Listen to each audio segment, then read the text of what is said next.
Livro do profeta Joel, livro que leva o seu nome. Eu convido você a prestar atenção, irmãos. Eu vou contar algo que aconteceu em torno de quase 3.000 anos atrás. Livro do profeta Joel, e Joel significa Jeová é Deus. A data desse livro foi em torno de 800, por isso que antes de Cristo, eu digo foi quase 3.000 anos atrás, ou precisamente 2.800 anos atrás. O destino desta carta, dessas palavras, foi o povo de Judá, o reino do sul. Então o que nós lemos aqui, Nilson, Deus usou o profeta para falar com a nação de Judá, com o povo de Judá. E nesse tempo, irmãos, esse povo viveu um período, bom, de paz, e um período próspero, irmãos. Quando nós estudamos sobre eles tiveram um tempo de prosperidade, de segurança, e vocês acreditam que eles não tinham falta de nada? Imagina alguém em uma condição, ou vivendo dias de paz, de prosperidade, de segurança, e sem faltar nada. Como é bom!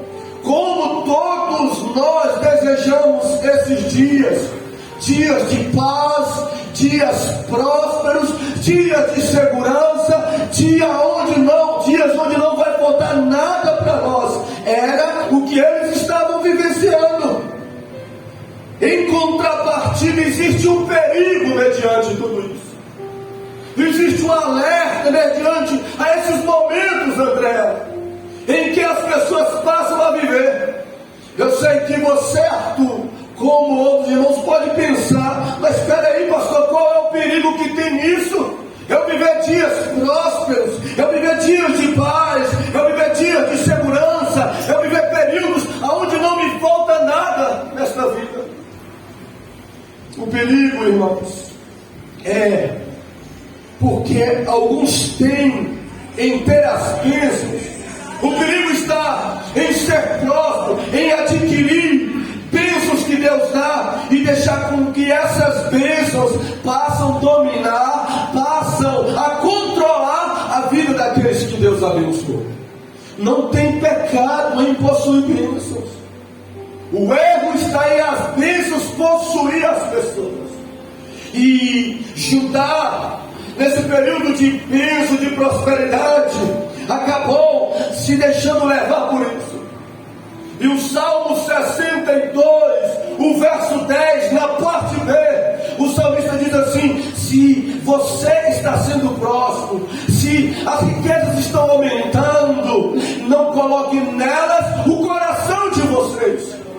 Então, o que a Bíblia diz que não é pecado ser abençoado e ser próspero. O que a Bíblia diz que é pecado e errado é colocar o coração nas bênçãos que Deus nos dá. E é isso que está o perigo, em não saber administrar um período bom, um período de bênçãos de Deus sobre as nossas vidas. Aí que está o perigo. Por quê, pastor? Porque, irmãos, muitas pessoas só passam a buscar a Deus quando estão nas provas. Muitas pessoas é na dificuldade que declaram a dependência de Deus. Outras pessoas na escassez, elas são humildes diante de Deus. Já outras, quando estão em lutas, priorizam sempre as coisas de Deus. Em contrapartida, na fartura, esquece do Senhor. Quando tem saúde, não lembra de Deus. Na abundância, distancia do seu Criador. Quando está recebendo vitórias, para de buscar, para de depender, para de servir, para de adorar, para de priorizar a Deus. O perigo é esse.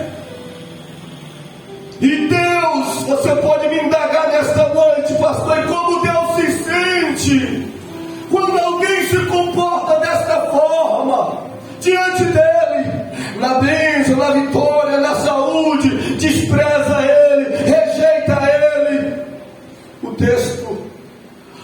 precisamos entender que Deus se sente, irmãos,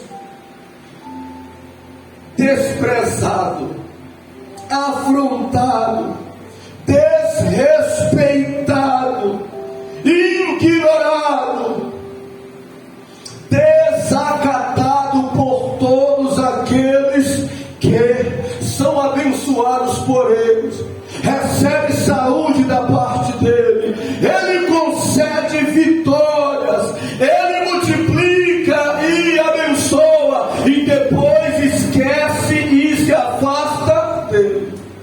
É desta forma que Deus se sente. Por quê? Porque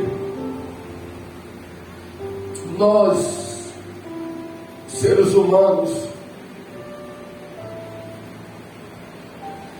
quando entramos nesse nível, nós seres humanos, quando não sabemos administrar o que Deus nos dá, nós seres humanos, quando recebemos algo, quando se afastamos de Deus, ou esquecemos Deus por conta de coisas, ou por conta de pessoas, o que vai nos levar a viver uma vida na prática do pecado?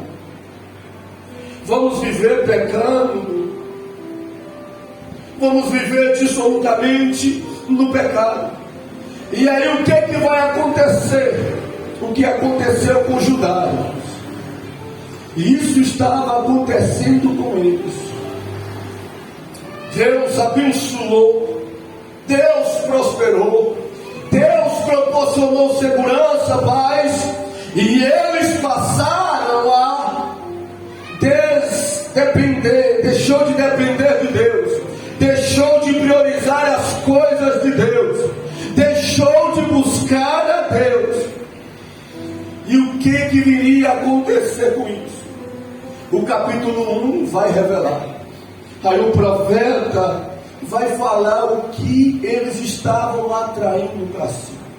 Isso é importante a gente aprender, porque nós vamos conhecer como Deus trabalha.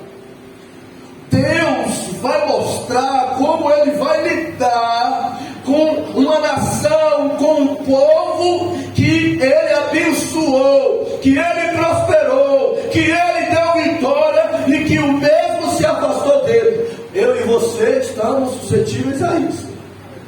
A Deus nos abençoar, senhores, a Deus nos levantar, a Deus mudar a nossa vida, a Deus nos prosperar, e depois, como Judá, nós fazer como eles fizeram. E por isso que o Espírito Santo me deu essa palavra. Pode ser que está vindo bênçãos para você aí, está vindo vitórias de Deus para você aí, está vindo abundância de Deus para você aí, e o Espírito Santo já está mandando eu te dizer: guarda o teu coração, não coloca o teu coração nas coisas, nas posições, nas bênçãos que Deus vai lhe dar. Continue com o coração nele, servindo a Ele, adorando a Ele, temendo a Ele, respeitando a Ele e buscando a presença dele. Só que foi diferente com Judá. O que Judá fez? No capítulo 1 vai dizer, ou melhor, o que Deus fez com o povo que fez isso com ele. Nós vamos ver. O versículo 4 do capítulo 1 vai falar que veio sobre eles uma calamidade. A lavoura foi destruída. O capítulo 1, versículo 8 vai dizer que sobre eles vieram sofrimento e lamento. No versículo 8 fala sobre o sofrimento da noiva. No capítulo 1, do versículo 9 vai dizer que sobre eles vieram tristeza e frieza para servir a Deus no templo. E isso fala de tristeza em ir para a casa de Deus.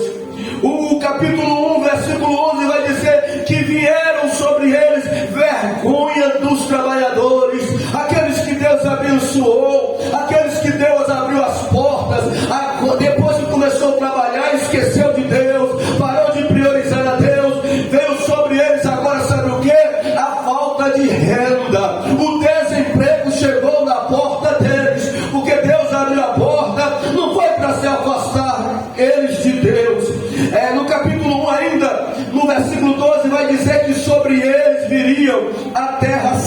seca, a terra infrutífera, quer dizer, não ia mais chover sobre Judá, ou não estava mais chovendo em Judá. Então nós aprendemos, irmãos, se Deus abençoou e eles trocaram Deus pela bênção, Deus, por amor a eles, Deus falou: vou tirar a bênção. Se a fartura, eu mandando chuvas, a lavoura deles crescendo, eles enriquecendo, eles sendo prósperos, está se afastando de mim, eu vou fechar os céus, a torneira dos céus, e não vai mais chover, para que eles voltem a me servir e a me buscar. Se eles não estavam tendo alegria, prazer de estar na minha casa, eu vou permitir com que situações adversas venham sobre eles, para que eles possam se voltar e ter alegria de me servir. Irmãos, e pasmem vocês, que o capítulo 1 que fala sobre todo esse sofrimento, e todo esse sofrimento era, Nicole, parcial. Parcial quer dizer que significa que vai vir mais sofrimento. Deus permitiu. O versículo 6 vai dizer que o pior estava por vir ainda. Como se Deus permitisse: eu vou mexer nas finanças deles, eu vou mexer, tirar alegria, eu vou permitir algumas coisas, alguns prejuízos, alguns danos, para ver se eles se voltam para mim. Aí o versículo 6 vai dizer assim: que o pior ainda estava por vir. Deus iria permitir entrar uma invasão dos inimigos, não mais a locusta, o gafanhoto, o cortador, o migrador. Não, agora Deus estava dizendo que ia permitir os inimigos invadir Judá. Irmãos, e se os inimigos invadissem a cidade deles, iria acontecer, iria ter muita morte, muito sofrimento. Era muita mãe chorando por filhos mortos, era muitos homens chorando pelas esposas mortas, era muita gente sofrendo e padecendo. Mas essa era a verdade. Deus permite sofrimentos parciais na vida do seu povo, para que o seu povo se volte para Ele. Eu que não duvido, como eu disse, que Deus vai abrir portas, vai abençoar pessoas aqui, já está mandando guardar o coração. Eu acredito também que possa ter pessoas em nosso meio, que Deus está permitindo sofrimentos parciais, para que os mesmos se voltem para Ele, para que os mesmos volte a buscar a Ele, volte a priorizar a Ele, volte a servir como servia, a adorar como adorava. Pastor, mas Deus trabalha dessa forma? Trabalha. Ele encontrou com Jacó, ele queria tratar com Jacó. Jacó andava todo errado. Ele falou: não vou permitir um sofrimento na vida de Jacó para ele andar certo. Deus encontrou com Jacó no vale de Jaboque, feriu a perna para que Jacó andasse na presença dele. Paulo, né? Nós conhecemos Saulo e também como Paulo, ele ficou cego, sabe por quê? Porque ele não queria enxergar aquele que é a luz do mundo.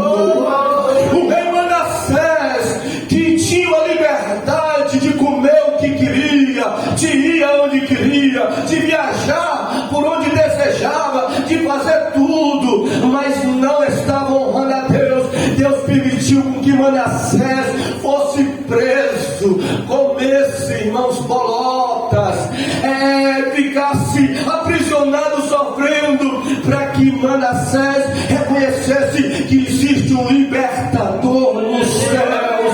Ele fez com que Zacarias, sacerdote, ficasse mudo, para que ele não falasse mais incredulidade. Então Deus trabalha desta forma. Deus permite juízos parciais para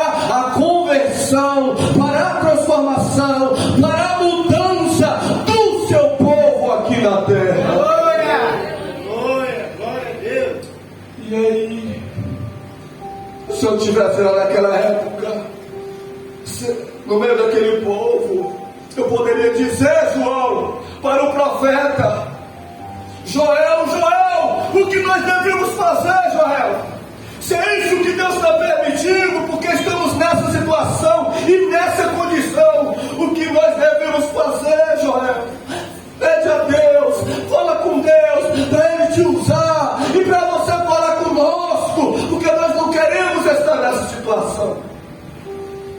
Se alguém porventura que está aqui me ouvindo, um dia entrar num momento como esse, lembre-se dessa palavra. Você vai aprender o que você deve fazer para que o juízo parcial de Deus sobre a sua vida seja cancelado. E qual será, profeta? Aí ele vai falar. O versículo de número 12 do qual nós lemos. Deus vai responder, usando o profeta, dizendo: ainda assim agora mesmo, diz o Senhor, convertei-vos a mim de todo o vosso coração. Alguém que como eu, alguém que como Judá quer saber o que deve fazer para que a situação seja mudada. Deus diz: assim diz o Senhor, convertei-vos a mim de todo o vosso coração, e isso com jejum, e com choro, e com pranto. Versículo 13 que nós lemos, Deus vai dizer: rasgai o vosso coração, e não as vossas vestes, convertei-vos ao Senhor vosso Deus, porque Ele é misericordioso e compassivo, e tardio em irar-se, e grande em beneficência, e se arrepende do mal. Olha o caminho aí, irmãos, para uma restauração, para uma restituição de Deus, para uma anulação de um juízo parcial sobre a vida de um Estado, sobre a vida de pessoas individuais, sobre uma nação. Qual é? Convertei-vos a Deus. Foi Ele quem disse. Para que o juízo parcial seja cancelado, paralisado, e não venha um juízo total, tem que converter. E converter significa transformar-se, mudar, modificar para melhor, sofrer alteração. Irmãos, ninguém que converte continua do mesmo jeito. Ninguém que converte continua da mesma forma, irmãos. Para Deus tem que ter mudança. Olha que é um texto que não é para as nações ímpias. Nações ímpias Deus vai falar no capítulo 3 do livro de Joel. Esse livro tem 3 capítulos, capítulo 1, 2 e 3. E tem uma palavra do capítulo 3 que Deus vai falar um juízo que virá sobre os ímpios. Mas é uma palavra diretamente naquela época para o povo de Deus, para o povo que Deus escolheu, como o Tiago Malex falou e falou muito bem, ser uma referência, seu exemplo, ser uma testemunha dele aqui na terra, mas não estava sendo. E se nós for aplicarmos, irmãos, esta palavra, não é uma palavra para o descrente, é uma palavra para mim, para você que conhece a Deus. É uma palavra, eu tenho que ser fiel ao texto, eu tenho que ser fiel à exegese do texto. Deus estava dizendo: manda o povo que diz que me serve, manda o povo que diz que me adora, manda o povo que diz que me conhece, se converter, Joel. O que é converter, Deus? Eu falo para eles mudar de vida, eles falam que me conhecem, eles falam que me servem, eles falam que eu sou o Deus deles, mas eles não mudaram nada na vida deles. Calabanda chorenebanda cero. Mimicanda lá e cabanda chorenebanda chorada calabanda. E eu vou me converter, e eu vou mudar, e vou me voltar para quem, Deus? O versículo vai dizer: ainda assim convertei-vos a mim. A nossa conversão, nós precisamos nos voltar para Deus. Precisamos, todos aqueles que se converte, se voltando para Deus, para a palavra de Deus, para as obras de Deus, para o Cristo de Deus, irmãos. E o versículo ainda vai dizer: tá bom, eu vou me converter, mas então vai ser de uma forma parcial, como o juízo está sendo parcial, profeta Joel. Ele vai responder no versículo: não, convertei a mim e de todo o vosso coração. Deus não quer nenhum convertido pela metade, Deus não quer nenhum convertido por incompleto. Deus quer que venhamos nos converter na plenitude, ou completamente. A conversão precisa ser na plenitude, precisa ser por completo.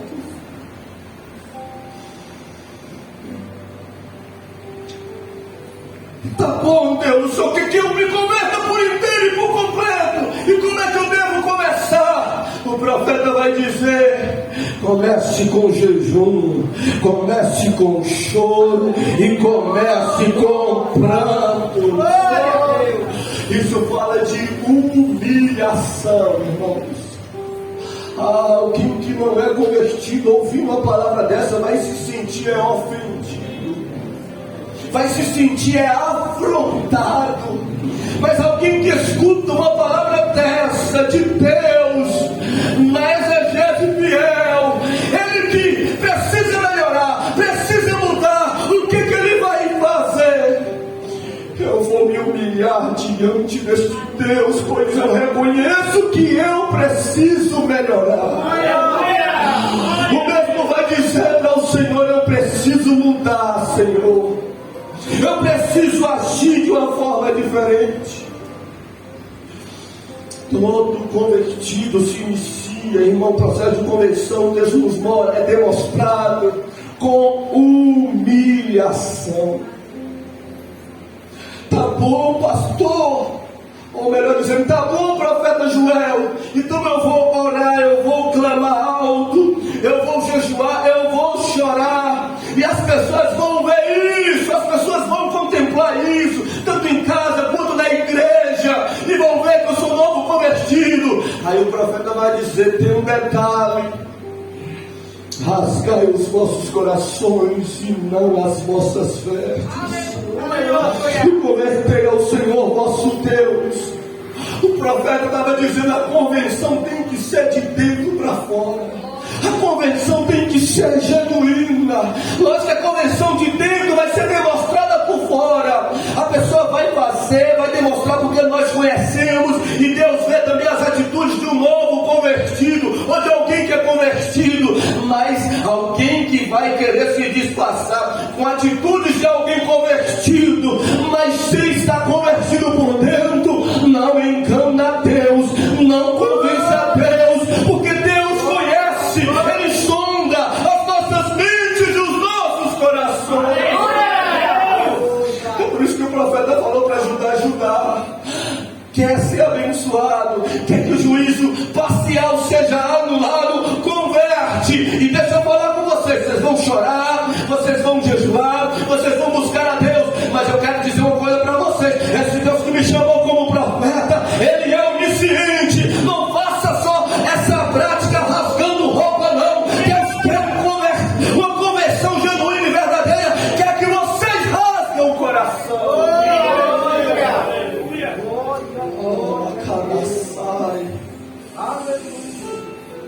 Aleluias. E às vezes nós não entendemos, irmãos, porque alguns passam por tais coisas.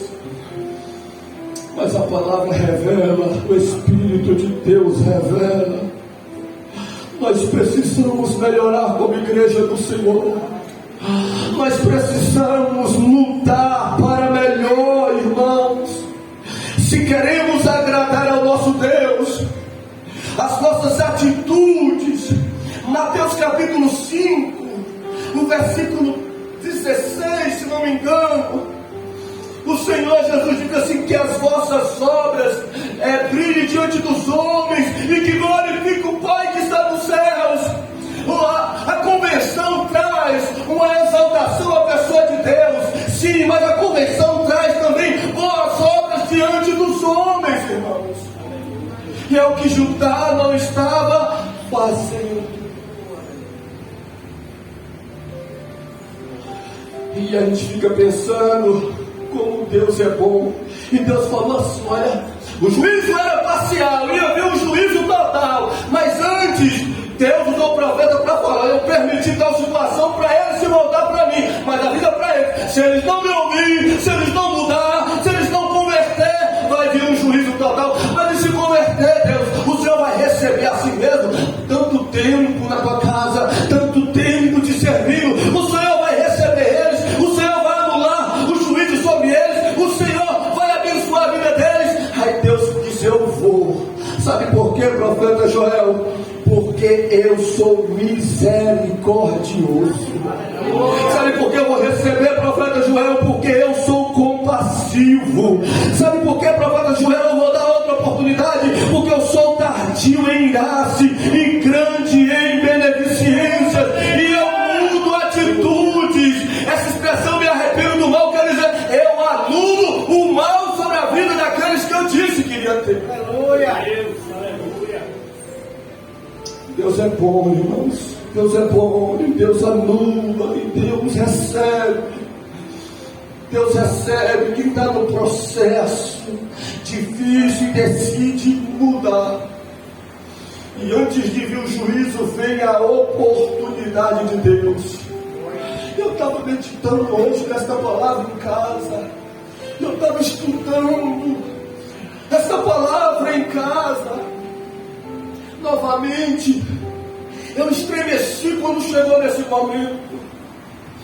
A minha carne estremeceu para me falar sobre isso. Porque Deus, Ele dá juízo, mas antes Ele dá oportunidade para que as pessoas se convertam. E Ele deu oportunidade para Caim.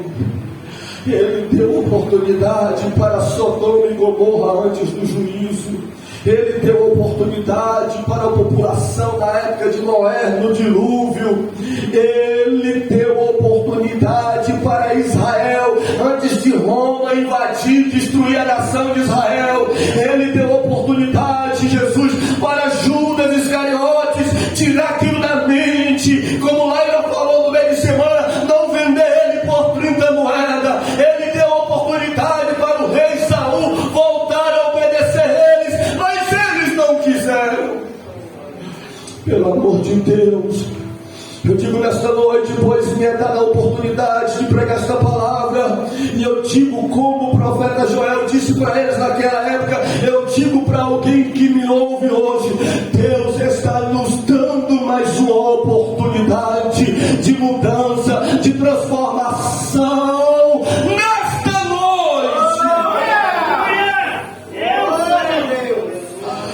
Deus é bom, Deus avisa. Atos 3,19, Pedro diz, antes de falar sobre o juízo, Pedro falou: arrependei-vos e convertei-vos. Em Isaías 55,7, o profeta vai dizer: deixe o ímpio o seu caminho e converta ao Senhor, converta.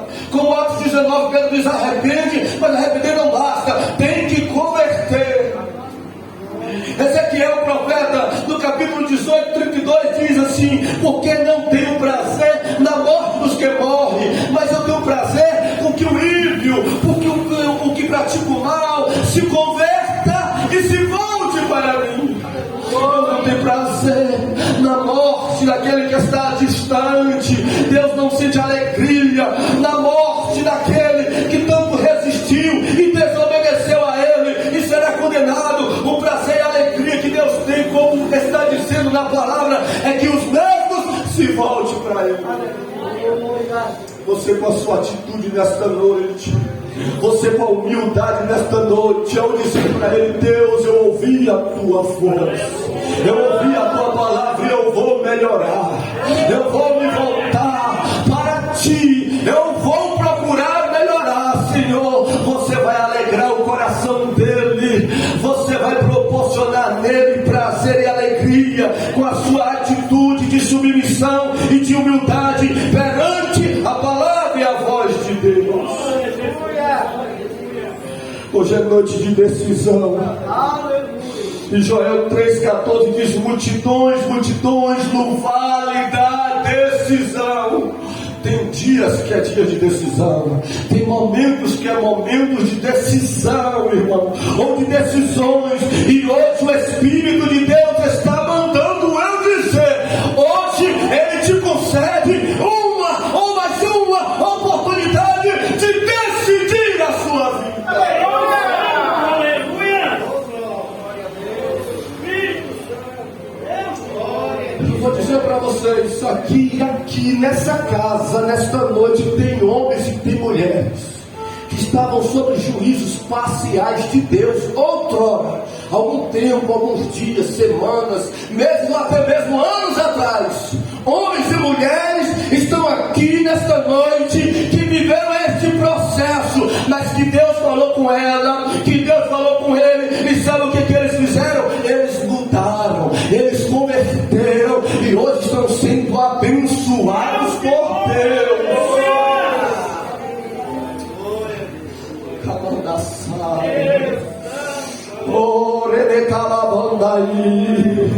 E uma dessas pessoas, irmão Kleber, é você.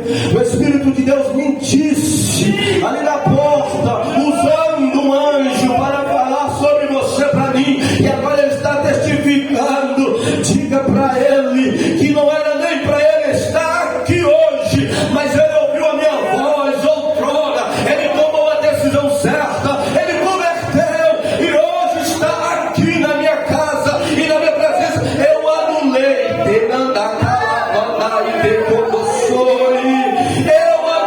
todo juízo sobre a vida dele, e está no caminho de vitórias, e está no caminho de bênçãos, diz o Senhor.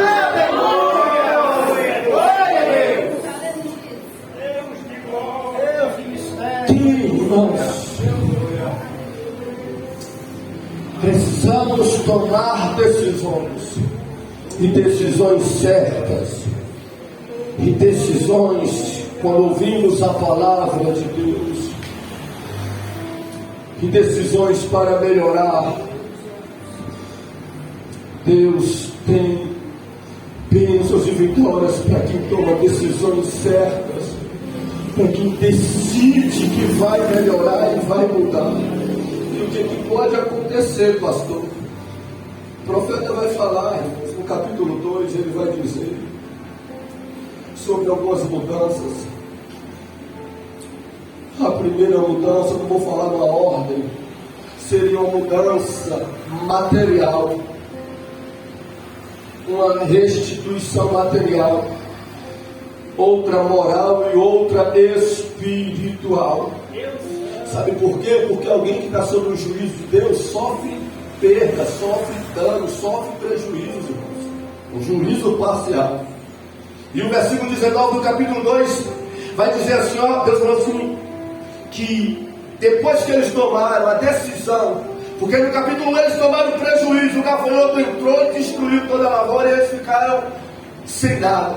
Aí no versículo 19 do capítulo 2, Deus estava dizendo, depois que se eles tomassem a decisão de melhorar, de mudar de vida, de converter, que significa isso?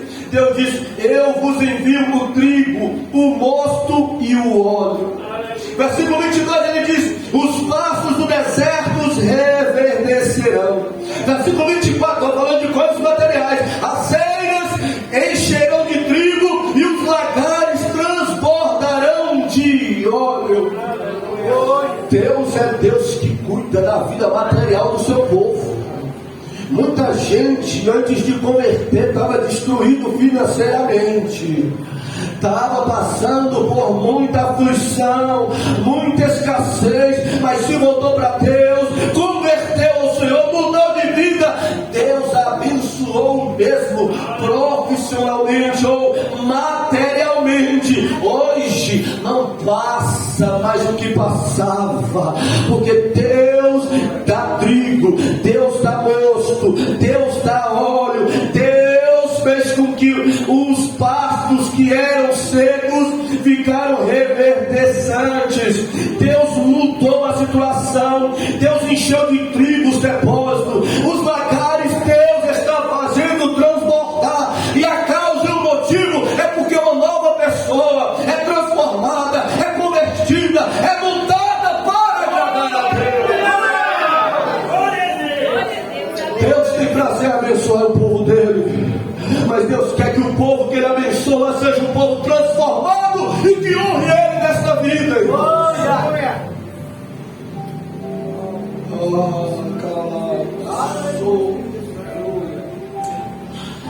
E o que aconteceu, pastor, com eles? O profeta Joel falou. E o que aconteceu com eles? Com o povo que não estava tendo nem o que ofertar na casa de Deus. O povo que não estava tendo nem o que comer. O povo que estava desempregado. O que aconteceu com eles? Quando ouviu a voz e converteu. O povo que chegava meio-dia, abria o armário, não tinha nada.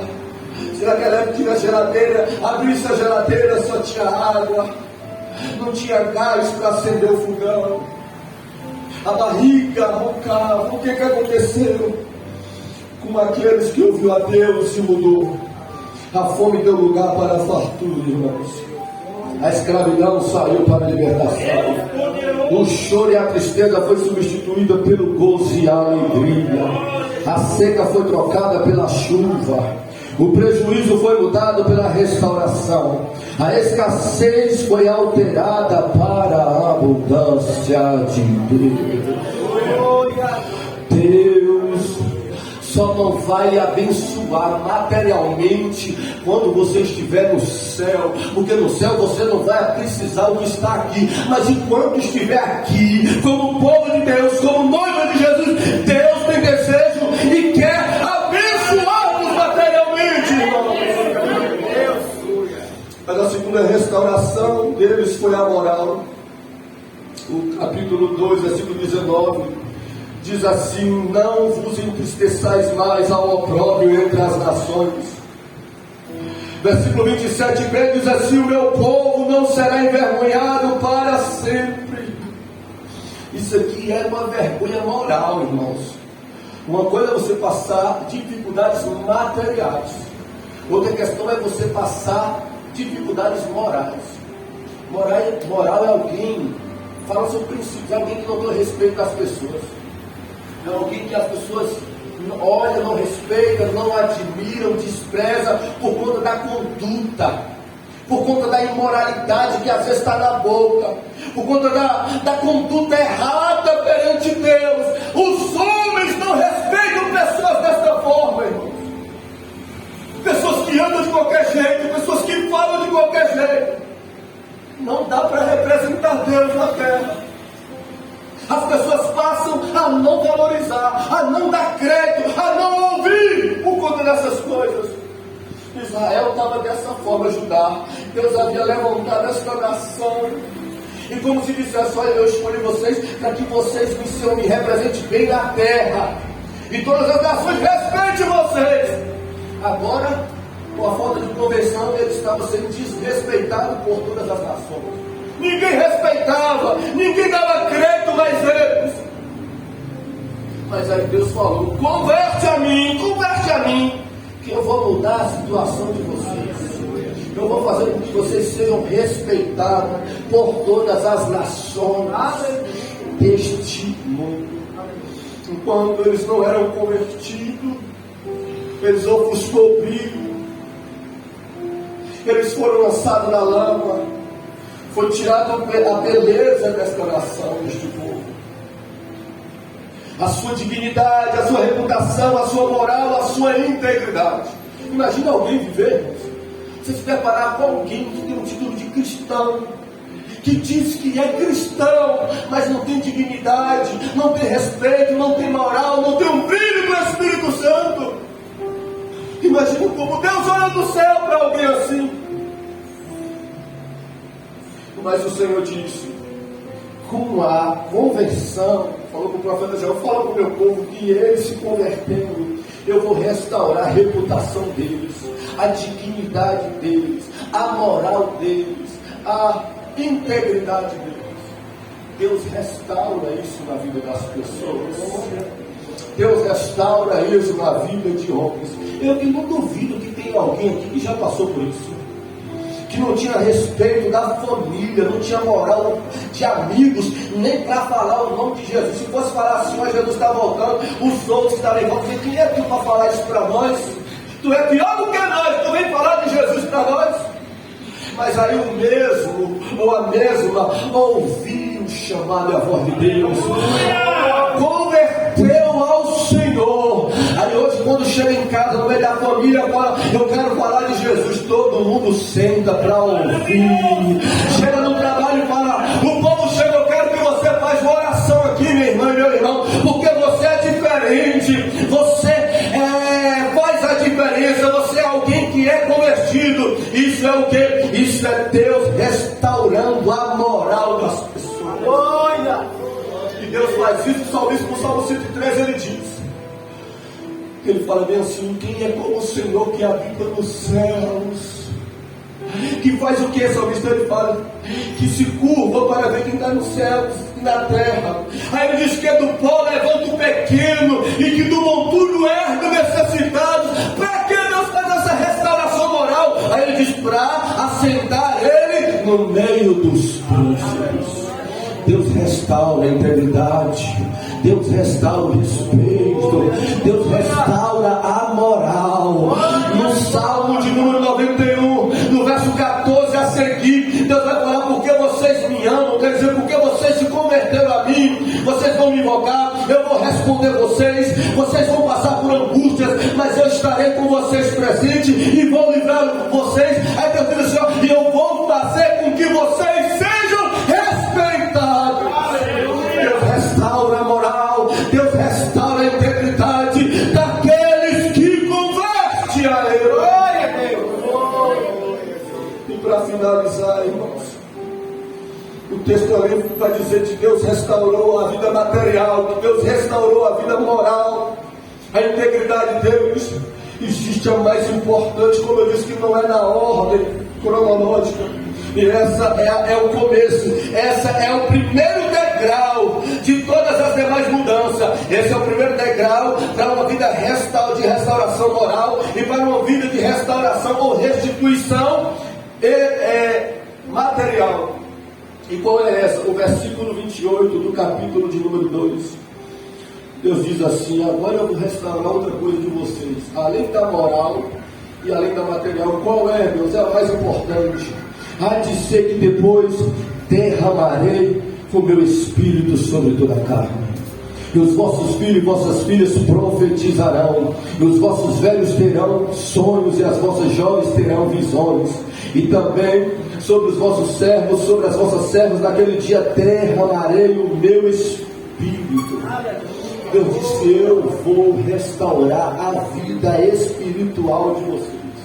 Fala para o meu povo, profeta, que se eles mudarem, se eles se converterem, se eles se esforçarem para me agradar, eu vou restaurar a vida espiritual deles.